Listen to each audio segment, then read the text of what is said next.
qui, en venant dans le monde, éclaire tout homme. Verset 10.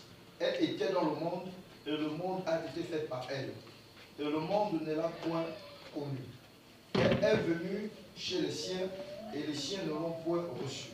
Mais à tous ceux qui l'ont reçue, à ceux qui croient en son nom, elle a donné le pouvoir de devenir enfants de Dieu, lesquels sont nés non du sang, ni de la volonté de la chair, ni de la volonté de l'homme, mais de Dieu. Verset 14. Et la parole a été faite chair, et elle a habité parmi nous, pleine de grâce et de vérité. Et nous avons contemplé sa gloire, une gloire comme la gloire du Fils unique, venu du Père. Verset 15. Jean lui a rendu témoignage et s'est écrié, c'est celui dont j'ai dit, celui qui vient après moi m'a précédé, car il était avant moi. Et nous avons tous reçu de sa plénitude et sa grâce pour grâce. Verset 17. Car la loi a été donnée par Moïse, la grâce et la vérité sont venues par Jésus-Christ. Enfin, verset 18. Personne n'a jamais vu Dieu. Le Fils unique qui est dans le sein du Père est celui qui l'a fait connaître. Alléluia. Alléluia. Prenons place. L'efficacité de la parole.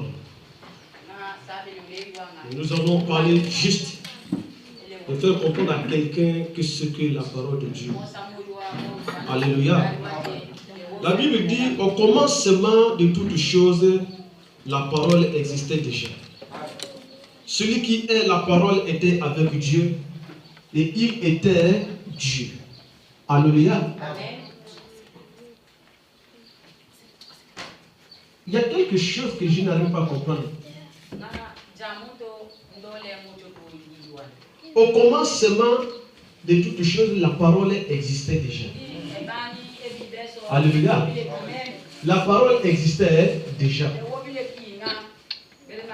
Au commencement de toutes choses. Non, après on ne parle. Celui qui est la parole, était avec Dieu. Alléluia. On dit au commencement de toutes choses. Et si je parle de toutes choses, je parle de la créature, de l'humanité. C'est-à-dire du ciel et de la terre.